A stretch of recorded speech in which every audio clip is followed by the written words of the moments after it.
여러분 이런 말을 들어보셨을 것입니다. 사람은 집을 만들고 또 그렇게 만들어진 집은 사람을 만든다. 네. 요즘 집에 대한 관심이 많아져서 텔레비전에 많이 있죠, 그죠? 구해줘 홈즈인가? 예, 그런 프로 아주 즐겁게 보고 있습니다. 그렇게 집을 소개하는 텔레비전 프로들도 많고 그 집들은 주인이 원하는 바가 고스란히 담겨져 있습니다.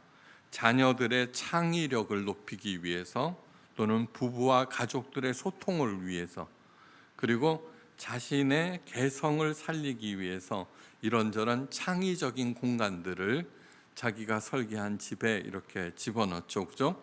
그렇게 되면은 시간이 지나면서 집을 짓는 사람들의 정신과 의도가 거기에 거하는 사람들에게 이렇게 전달되어서 점점 사람들이 변하게 된다는 그런 뜻입니다. 사람은 집을 만들고 그 집은 사람을 만든다. 예, 맞는 말입니다.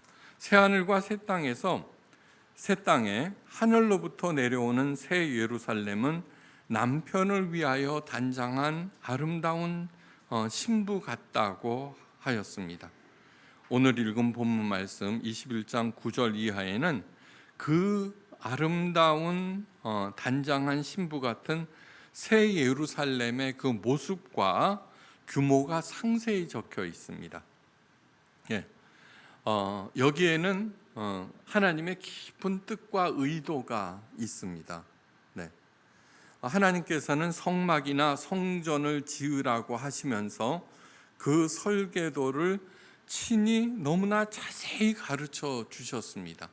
이제 성경에 자세히 나와 있습니다. 근데 읽어봐도 잘 모르겠어요. 그건 왜 그러느냐 그러면 그렇게 그림을 말로 설명하니까 복잡해진데 그림을 딱 보여주면 아하 이렇게 되는 거죠, 그죠? 네. 구약에서 가장 중요한 책은 출애굽기인데 총 40장으로 되어 있습니다. 그런데 이 성막에 관한 내용이 무려 16장이나 됩니다. 25장에서 시작해서 맨 마지막 장으로 성막을 완성하는 모세가 하나님의 명에 따라서 그 성막을 지었더라로 끝나는 게 출애굽기입니다. 그러니까 성막이 그만큼 중요하다는 얘기입니다. 네. 여러분 16장이라고 하는 것은 어마어마한 것입니다. 예수님의 생애를 최초로 기록한 마가복음. 네. 신약 성경 중에 가장 최초의 책이 마가복음입니다. 그것도 예수님의 생애. 그런데 16장입니다. 그러니까 그 엄청나신 예수님의 생애에 대한 기록이 16장인데 성막에 대한 기록이 16장이라고 하는 것은 그만큼 성막이 중요하다는 것입니다. 예. 자, 예수님의 몸이 뭐예요? 곧 성전이라고 그랬죠, 그죠? 성막은 뭐예요? 성전의 전신이죠.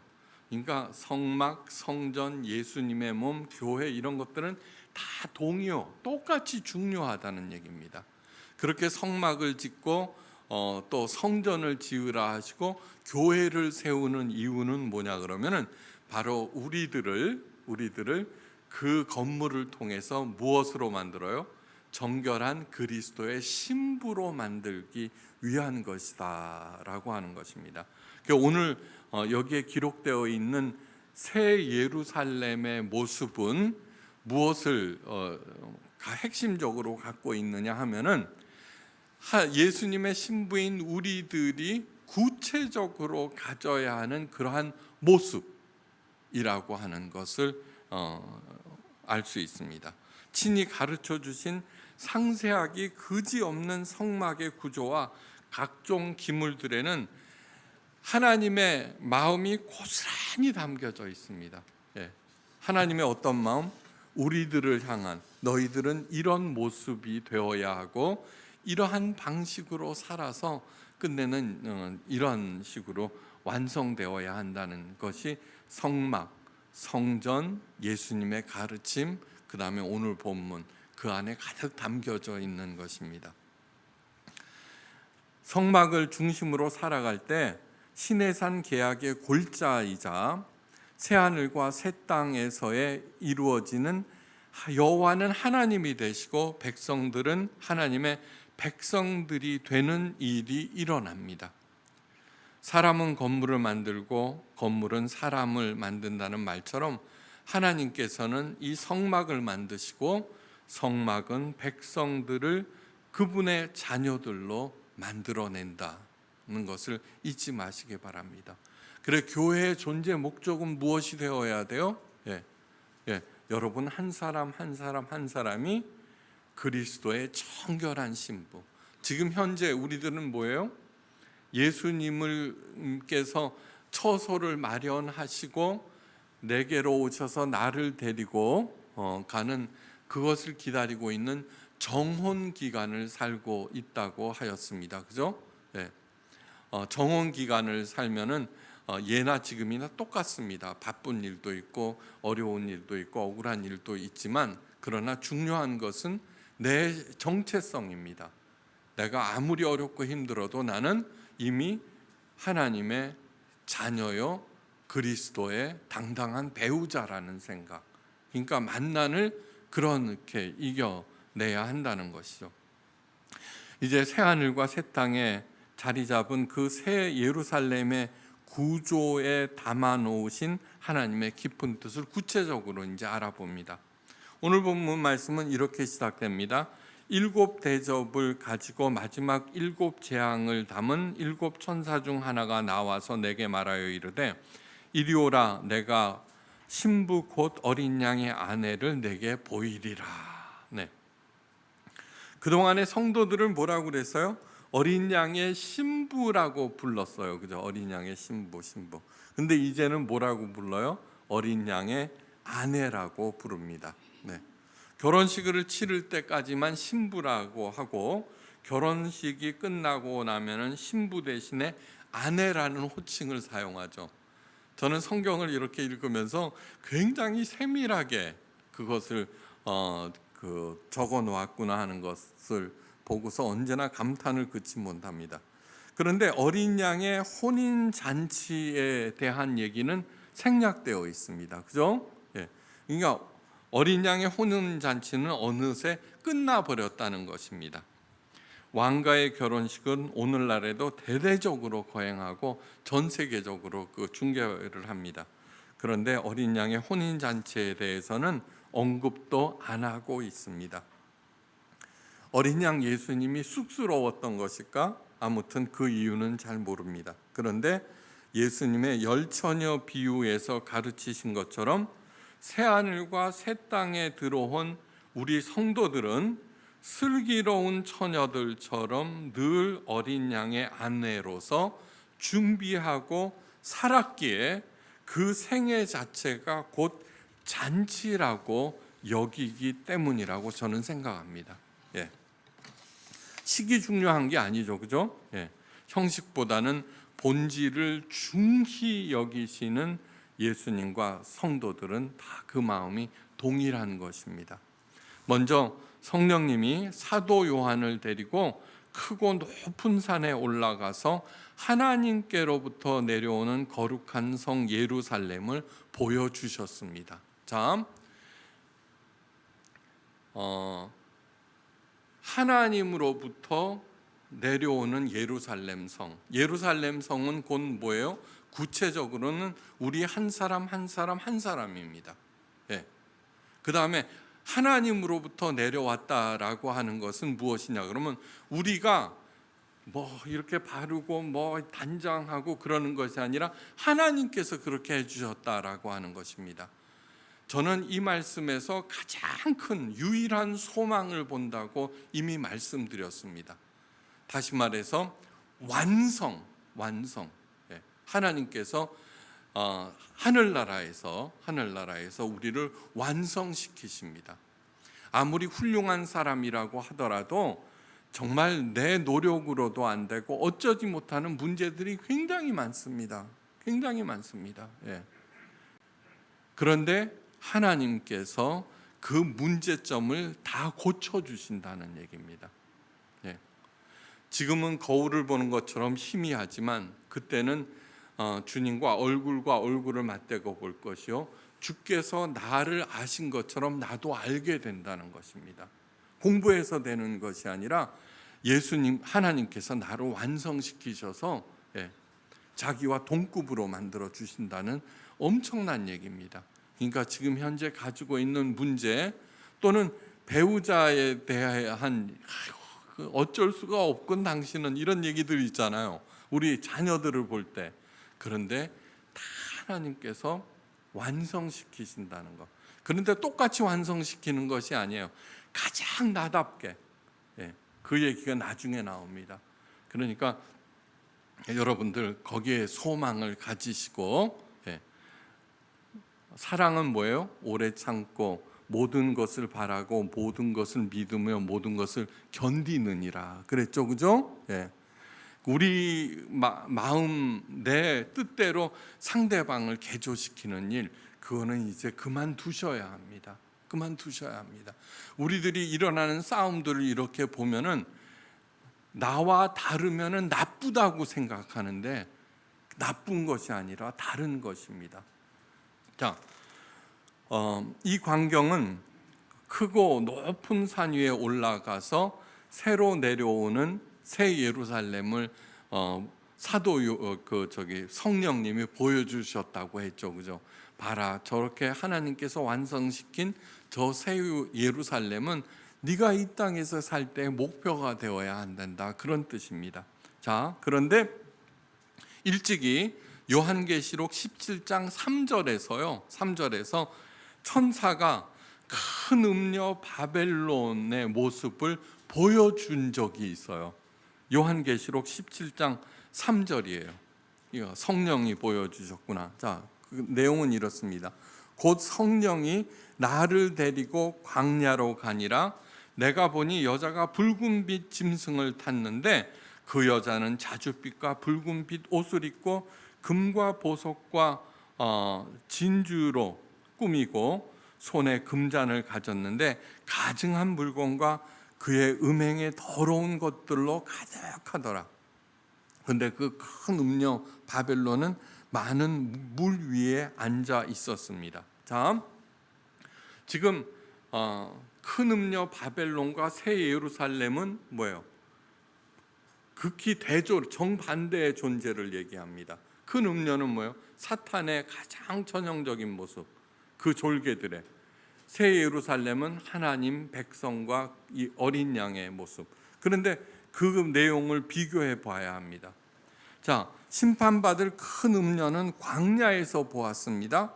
그런데 새 예루살렘은 크고 높은 산에서 보았습니다. 광야, 그 엄청난 화려한 예쁜 아름다운 바벨론 음녀는 있죠, 광야에서 보았고 새 예루살렘은 크고 높은 산에서 보았습니다. 광야는 갈급함이 가득한 세상을 말합니다. 세상은 그렇게 막 너무너무 갈급해서 아우성을 치는데 큰 음녀 자신은 홀로 호의호식하고 있다는 얘기입니다. 자기만 높이고 끊임없이 다 긁어 모으는 그 모습을 보여주고 있습니다. 큰 음녀 바벨론은 많은 물 위에 앉아 있다고 하였는데 이 많은 물은 곧 바다입니다.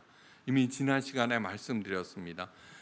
유목민 이스라엘에게 있어서 바다는 악으로 가득한, 예측 못하지 할 수 없는 장소를 바다라고 생각했습니다. 그런데 새 하늘과 새 땅은 내려왔는데 뭐가 없어져요? 바다는 없어졌다라고 하는 것은 사탄도 바다에서 올라오고 그 큰 짐승도 바다에서 올라오거든요. 그러니까 그 악 자체가 솟아나는 근원을 하나님께서 완전히 없애셨다, 그러한 얘기입니다. 바로 큰 음녀 바벨론은 그 악을 깔고 앉아 있다는 뜻을 말합니다. 그런데 반면 어린 양의 아내 새 예루살렘은 하나님으로부터 내려옵니다. 큰 음녀는 화려한 옷과 온갖 보석으로 치장하였습니다. 그런데 새 예루살렘은 무엇으로 단장했어요? 오로지 하나님의 영광으로 단장하였다. 는 것.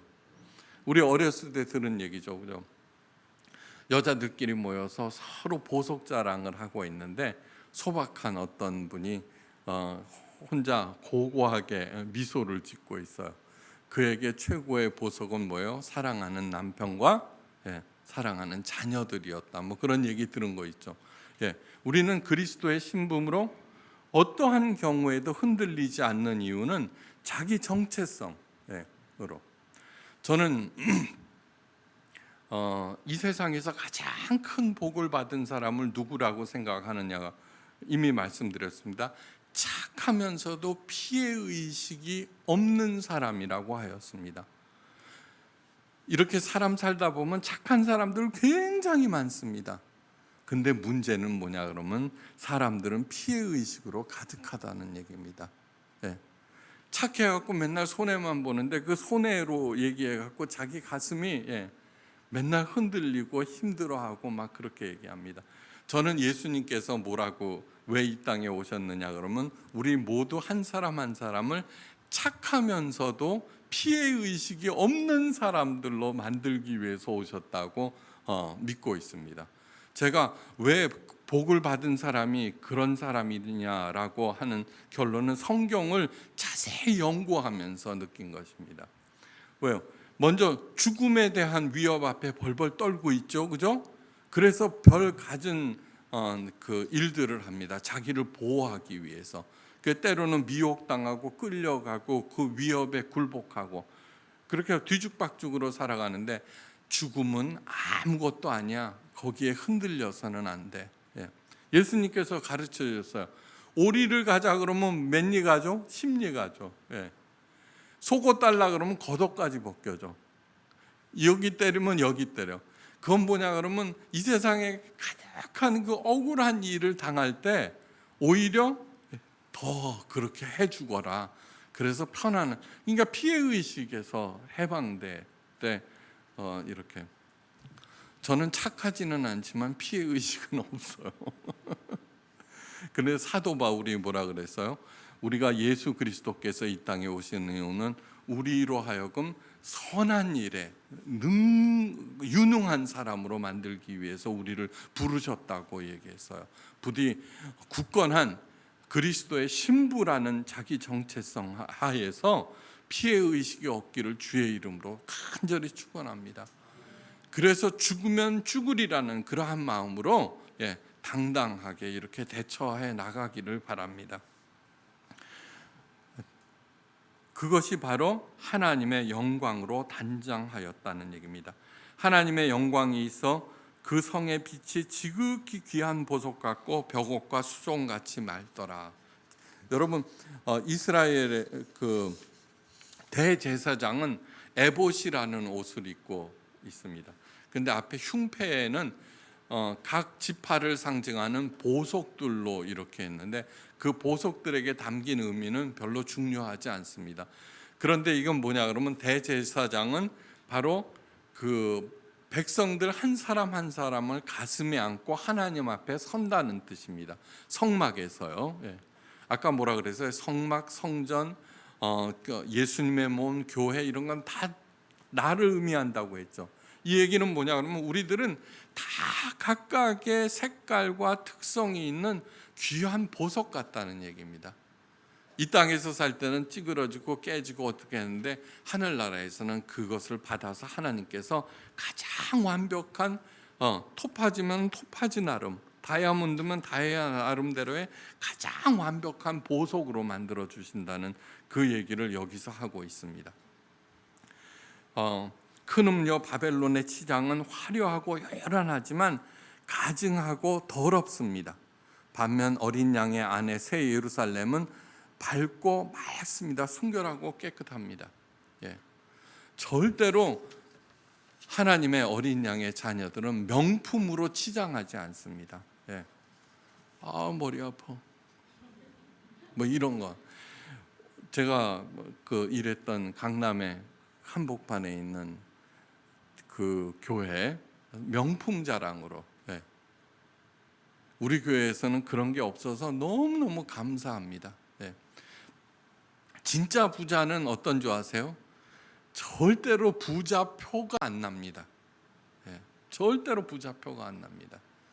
그런데 부자로 보이기 위해서 가난하지만 전부 다 그런 것들로 치장하고 하는 그러한 일들, 우리 참 그리스도인들은 절대 그런 일을 하지 않습니다. 아셨죠? 네. 예. 마음과 몸과 영혼까지 기꺼이 맑고 밝아지는 그 일에 이렇게 휘둘리지 않는, 욕심의 유혹에 따라서 썩어져가는 구습을 따르는 옛사람을 벗어버리고 내 심령을 새롭게 하여서 의와 진리와 거룩함으로 재창조된 새 사람을 입으셔야 합니다. 언제나 어디서나 실제로. 이어서 새 예루살렘의 구조를 구체적으로 보여줍니다. 크고 높은 성곽이 있고 12문이 있는데 문에는 12천사가 있고 그 문들 위에 이름을 썼으니 이스라엘 자손 12지파의 이름이더라. 크고 높은 성곽이라고 하는 것은 두 가지 기능을 가지고 있습니다. 그죠? 옛날에 성을 열심히 쌓았죠. 자꾸 왜 성이라는 이미지를 쓰고 있느냐 하면은, 성이라고 하는 것은 밖의 세계와 분리하는 것을 목적으로 합니다. 일단은. 그다음에 두 번째는 그 성내 사람들을 보호하는 기능이죠.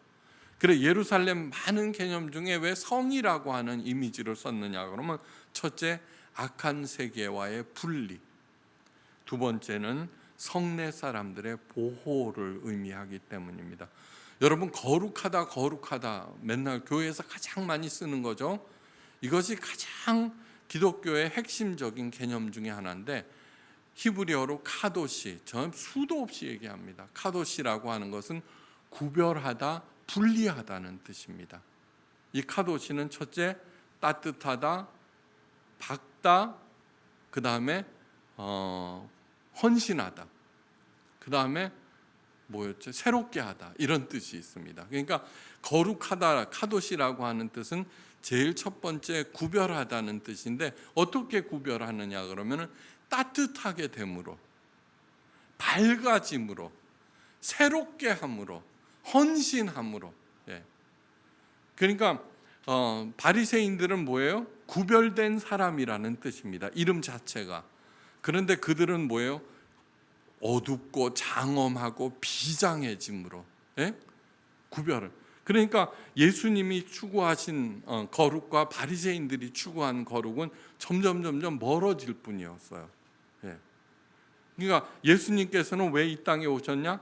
바리새인들과 종교인들이 만들어 놓은 하나님의 거룩을 타파하고 진짜 거룩을 가르쳐 주기 위해서입니다.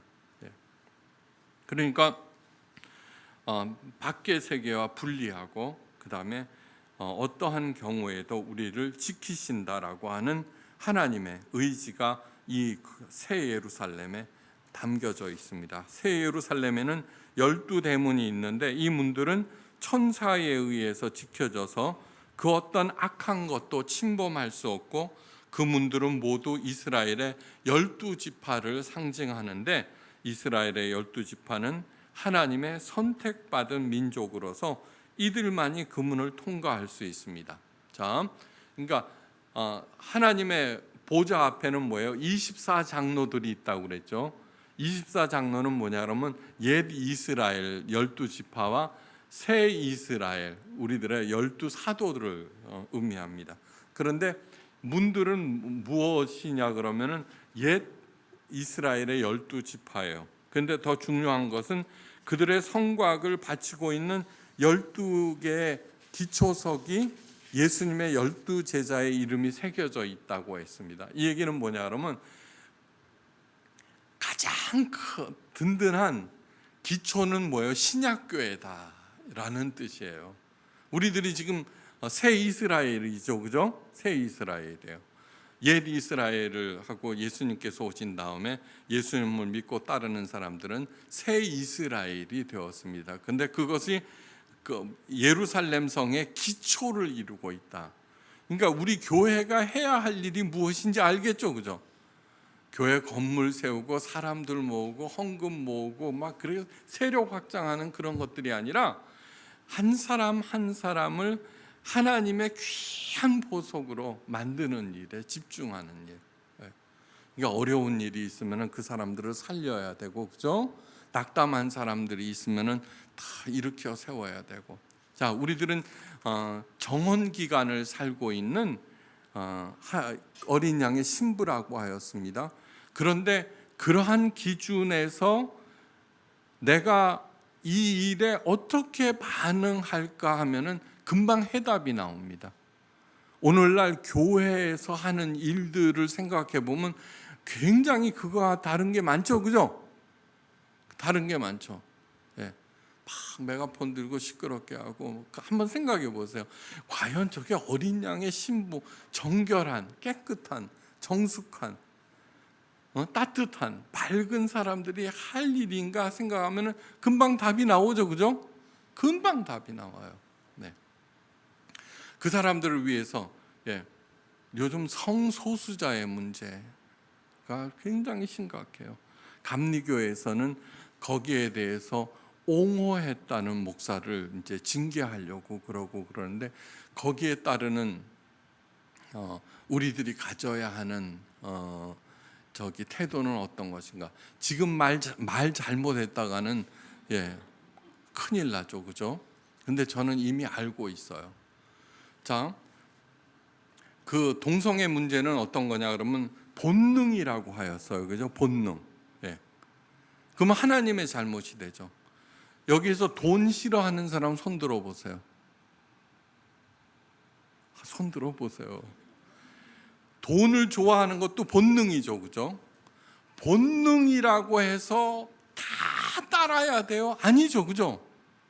하나님께서 원하시는 것은 본능이라고 할지라도 그것을 잘라내고 억제하고 정결한 그리스도의 신부가 되어야 하는 거죠, 그죠? 그렇게 할 때 진짜 하나님의 자녀는 그 사람을 위해서 기도해 주는 거예요. 기도해 주는 거. 저는 이 얘기하면 안 되겠다. 저는 뭐냐 그러면은 그 롯 얘기를 읽으면서 롯 얘기야 읽으면 나중에 장차 은퇴하고 난 다음에는 이런 성소수자들을 위한 교회를 세워서 그 봉사해야 되겠다는 그런 생각을 가져요. 그러니까 그들의 편이 되겠다는 게 아니에요. 그거 괜찮은 거야 라고 얘기하는 것이 아니라 첫째는 뭐예요? 제가 만몬에게 휘둘리지 마세요라고 열심히 가르치듯이 본능이라고 해서 그거를 쫓아가면 안 됩니다를 먼저 가르쳐야 하고, 두 번째로는 뭐예요? 그거보다 더 높은 귀한 가치를 알려줌으로써, 그죠? 그거를 따라가게 만드는 거죠. 헨리 나우엔 있죠, 헨리 나우엔. 그 정말 주옥 같은 책을 쓴 신부님 있잖아요. 돌아가셨죠. 나중에는 하버드 예일에서 교수하면서 대단했어요, 명성도. 근데 그분이 동성애 성향을 갖고 있는 거예요.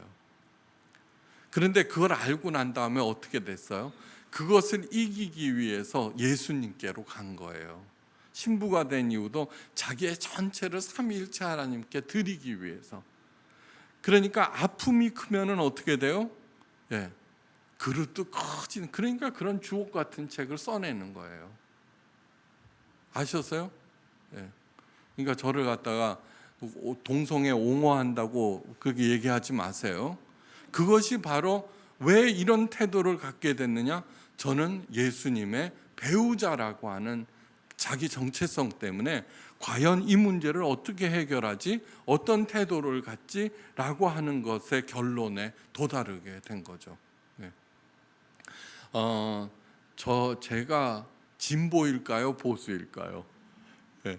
그래서 사람들이 그런 얘기하는데 저는 진보도 아니고 보수도 아니에요. 언제나 제 생각하는 것은 그리스도의 배우자로서 어떤 결정을 내려야 하는가. 이번 코로나 사태로 가장 좋은 것이 새 시대가 열린다 했죠. 하나님께서 정리하시는 중이에요. 가장 좋은 것은 무엇인 줄 아십니까? 재난지원금을 전 국민에게 나눠준 거예요. 더불어서 함께 사는 세상. 지난 시간에 자꾸 반복해요. 요즘 사태가 하도 심각하니까 다 함께 가난해지는 세상을 살아야 된대요. 네. 언제나 자족하라고 그랬죠. 먹는 것과 입는 것이 있으면. 그러면서 하나님의 지혜 안에서 오늘 위기를 차근차근 이렇게 지내다 보면은 하나님께서 우리로 하여금 있죠, 능히 하나님의 일을 만드는, 하나님께로 피조물들을 데리고 가는 그러한 리더로 만들어낼 것이에요. 그래서 하나님의 지혜를 힘입는 것이 너무너무 중요해요. 그렇게 되시기를 바라요. 편가르기 하지 마시고 언제든지 가장 옳은 생각, 옳은 결정으로 사람들을 하나님께로 이끄는 생명의 리더들이 되시기를 간절히 바라요. 천사가 금으로 만든 자들을 들고 그 성을 측량하니 그 높이와 길이와 너비가 공이 12,000 스타디온인 정육면체였다는 얘기예요. 정육면체는 어떤 의미를 갖고 있느냐? 흠잡을 곳이 없다라는 그런 의미를 갖고 있어요. 12,000 스타디온은 오늘날의 길이로 얘기하면 2,200km예요. 엄청나게 큰 것 같죠? 그런데 문자적인 거리로 봐서는 안 돼요. 12,000은 완전수 12의 충만을 의미하는 1000이 곱해진 숫자로서 새 예루살렘은 부족함이 전혀 없는 완전하고 충만한 곳. 당연하죠? 하나님께서 완성시키신 곳이니까. 하나님으로부터 내려왔어요. 정육면체 흠이 없다고 했어요. 거기에는 완전수 곱하기 12 곱하기 1000. 그러니까 그러니까 여러분들 한 사람 한 사람이 가장 여러분답게 거기에서 완성을 보게 돼요. 네. 그것을 소망하면서 오늘을 잘 싸워나가기 바라요. 12와 7을 성경에서는 완전수라고 하였죠. 그죠? 이미 설명드렸어요. 3은 하늘이라는 뜻이에요. 4는 땅을 상징해요. 3 플러스 4는 7, 3 곱하기 4는 12. 다시 말해서 하나님께서 거하시는 하늘과 우리가 살고 있는 땅이 온전하게 하나가 되면 완전해진다는 그러한 뜻이에요. 그러니까 주기도문에서 하늘에서 이루어진 것 같이 땅에서도 이루어지다라고 예수님께서 기도하라고 하셨죠. 예. 그러니까 내가 지금 많은 스트레스, 그 다음에 갈등, 그 다음에 불치병을 앓고 있다. 이걸 어떻게 하냐? 이거를 어떻게 고쳐야지? 그냥 그러려니 하고 살 수 있기를 바래요. 그렇게 하다 보면은 이렇게 저절로 조금 하나님께서 치유의 손길이 닿게 된다는 것이죠. 그도 그럴 것이 새 예루살렘에는 옛 예루살렘의 중심에 있었던 하나님의 성전이와는 달리 새 예루살렘에는 하나님의 성전이 없어요. 사도 요한이 얘기해요. 성 안에서 내가 성전을 보지 못하였으니 이는 주 하나님 곧 전능하신 이와 어린 양이 그 성전이심이라. 네. 옛 이스라엘의 가장 중심에는 예루살렘 성전이 있었죠. 그런데 새 예루살렘이 내려왔어요. 그럼 아무리 살펴봐도 성전이 없어요. 그것은 무엇이냐 그러면 하나님께서 나를 완성하셨고 그 자체가 하나님 품 안이었다라는 얘기입니다. 그러니까 주께서 나를 아신 것처럼 나도 그렇게 알게 되었다라는 얘기입니다. 하나님과의 완전한 합일. 바로 그것이 에이레네의 복을 누리는 길이라고 얘기했어요. 새 예루살렘 전체가 삼위일체 하나님께서 성도들과 함께 거하시는 성전. 이 얘기는 뭐냐 그러면은 예수님께서 어떻게 생각하셨지? 어떻게 하셨지? 그렇게 하나님과 함께 하면은 이 땅이 에덴 동산이 된다는 그러한 뜻이에요. 네. 새 예루살렘 자체가 하나님의 성전이므로 우리들은 그분의 따뜻한 가슴 한가운데서 사는 것이에요. 소통에는 아무런 제한이나 간섭이 없어요. 너무너무 당연하죠. 부모와 자녀가 남편과 아내가 한 공간에서 한 가족으로 차별 없이 거하는 것 같이 새 예루살렘에서도 여호와 하나님은 부모가 되고 어린 양은 내 배우자가 되므로 나는 그분들과 함께 영원히 살아가는, 그것을 영생 복락이라고 그래요. 이어서 새 예루살렘 성곽 높이가 측정되죠. 새 예루살렘이 있으면 거기에 둘러싸고 있는 성곽 144 규빗이라고 하였어요. 규빗은 성경 읽으면서 규빗 나오면은 여기에서 여기까지 길을 한 규빗이라고 그래요. 그래서 한번 측정해 대충 한번 상상해 보면은 그림이 나와요. 144도 구원받은 성도 14만 4천 명에서 설명한 바 12 곱하기 10이에요. 완전하다는 얘기예요. 네. 요즘 신천지에서 성도들이 40%가 급감했다고 그런 보도를 CBS에서 알려주더라고요. 다시 말해서 새 예루살렘은 완전한 보호와 완전한 구별이 있는 완성된 곳이다라고 하는 것. 네. 이어서 성곽을 바치고 있는 12기초 속에 장식된 보석 목록이 쭉 열거가 돼요. 네. 그건 뭐냐 그러면 예수님의 12사도들이 모든 성의 기초가 되었다 그랬죠. 교회가 기초가 돼야 된다는 얘기예요. 거기에서 12 보석들이 있어요. 각각 여러분들이 있다는 거죠.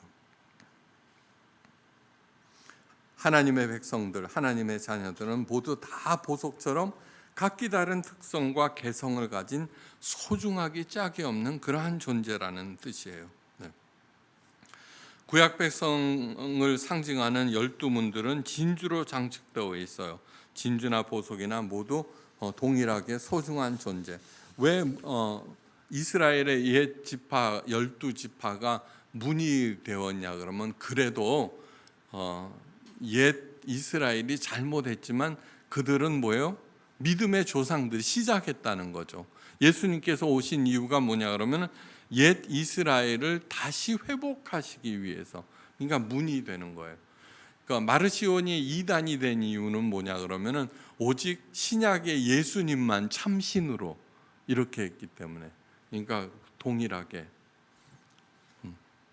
새 예루살렘에는 그 어떤 차별이나 구별이 있을 수 없이 모두 다 하나님께서 다 소중하게 여기는 보석과 같은 자녀들.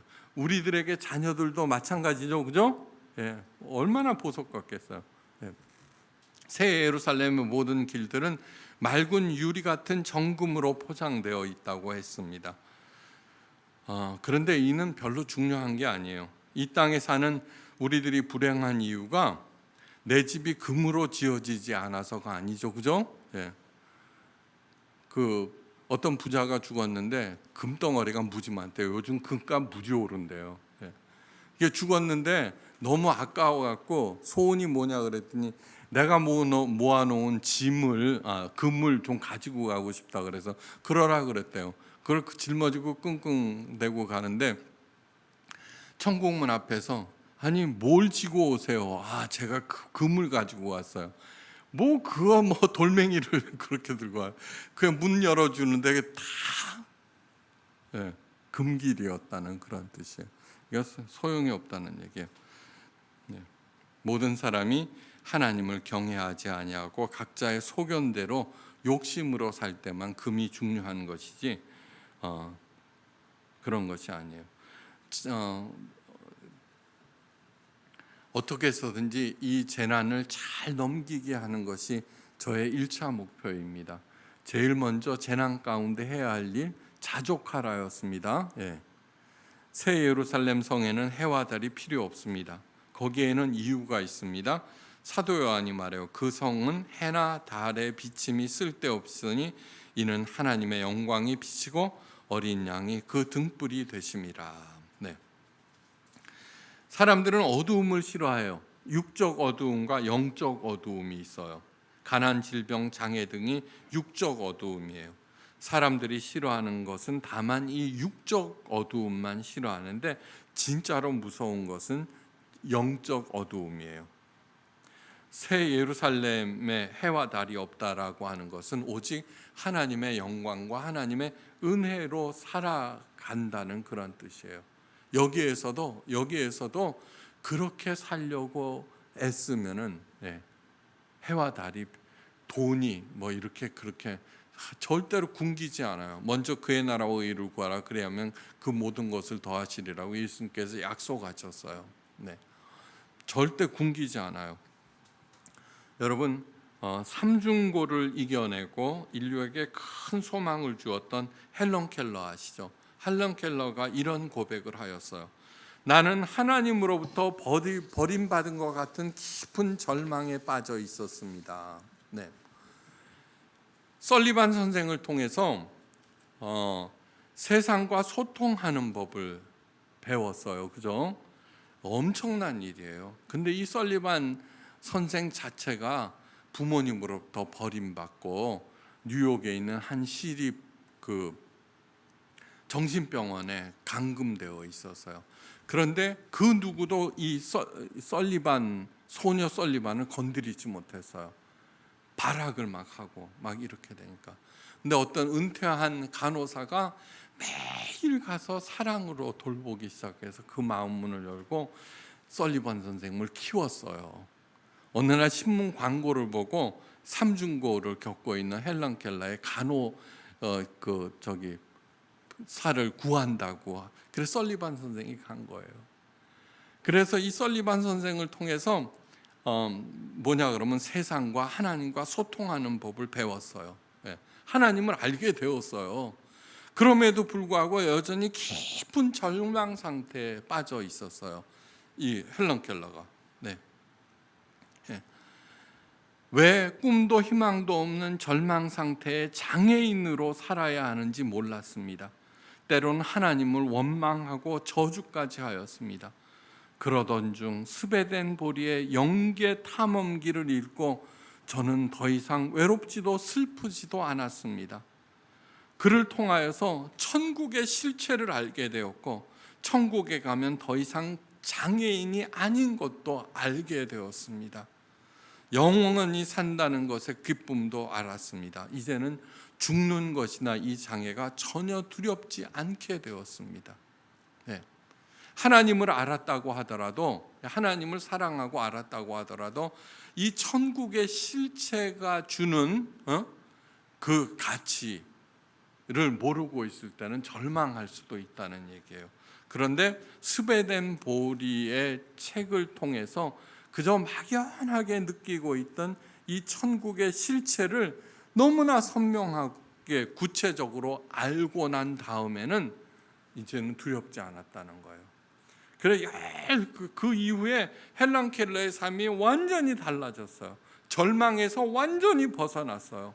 욕심과 집착이 없어지고 고난은 더 이상 고통스럽지 않게 되었어요. 무엇보다도 자신이 이제는 무엇을 해야 하는지 인생의 목적을 확실히 알게 되고 열심히 공부해서 눈 멀고 귀 먹고 벙어리고 깜깜하죠, 그죠? 소통. 그런데 그러면 다 이렇게 손으로 만져보고 이러는 거예요. 박사가 되었어요. 그 헬런 켈러 생각하면 우리 모두 박사가 되어야 하는데, 그죠? 그런데 각자 박사가 되시기를 바래요. 학위를 얘기하는 것이 아니라 삶의 자리에서 리더가 되는, 진정한 리더가 되는. 그래서 누구보다도 위대한 삶, 무엇보다도 많은 사람들에게 소망과 꿈을 주는 그러한 위대한 삶을 살게 되었어요. 죽음에 대한 분명한 이해가 없으면은 언제나 두려움과 불안으로 내가 휘둘려요. 그래서 사도 바울이 이렇게 얘기해요. 만약 그리스도 안에서 우리가 바라는 것이 이생뿐이면 모든 사람들 가운데 우리가 더욱 불쌍한 자니라. 한마디로 새 예루살렘은 연약하고 미숙하고 어리석고 때로는 사악한 내가 하나님의 손길에 의해서 완성되는 곳, 주님과 얼굴을 맞대고 보면서 주께서 나를 아신 것처럼 내가 온전히 알게 되는, 그래서 시시하게 휘둘리지 않는 이곳에서 이루어지는 각자의 완성을 소망하면서 이 땅에서의 어떤 고난도 능히 이겨내셔. 이제 코로나가 지나고 난 다음에 하나님께서 열어주시는 새하늘과 새 땅에서 불쌍한 사람들을 위로하고 이끄는 생명의 리더들이 되시기를 주의 이름으로 간절히 축원해요. 감사합니다. 기도하십니다.